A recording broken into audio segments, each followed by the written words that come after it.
me quer um anúncio de uma exigência de minha parte, mas uma instrução na advogado Vitor Carlo, que me vai pleita até na final desde AUE, me comissária cruzada, que me quer para tur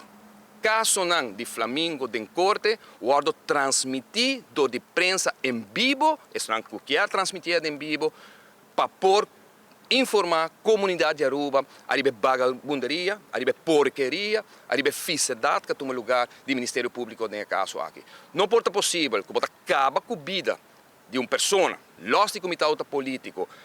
acaba com minha família, acaba com o caso aqui com minha situação financeira, acaba com a imagem de minha pessoa durante quase 5 anos, 5 anos que a investigação começa 4 anos desde que eu entrei na minha casa e que naturalmente a pintar na Aruba de maneira Chapo Guzmán de região aqui, com 7 acusações, 8 artículos de lei, com a lava placa, com tudo sortico, então para finalmente botar por bater um caso dilante de que tem 2 poucos amtenar ou algum gente que está trazendo se alimar, que está ganhando pão de todo dia, com melhor raça política que está aqui. Anterior, minha exigência está, se o Ministério Público, e me dirigir-me mesmo diretamente no Ministério Público,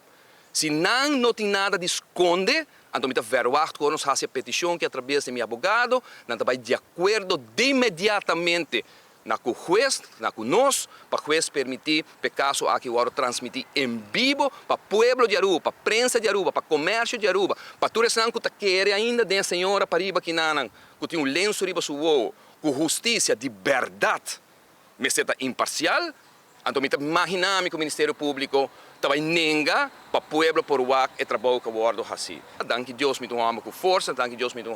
que sempre luta, brinca e para o que me quer dentro dele, para me quer que qualquer pessoa não aguenta a humilhação, que não aguanta o golpe de vida, maneira minha pessoa aguanta durante os últimos 4 anos para 5 anos aqui. E pensei, nós estamos começando a cruzada aqui. E se não é, eu não vai dormir campo diante de porta aqui.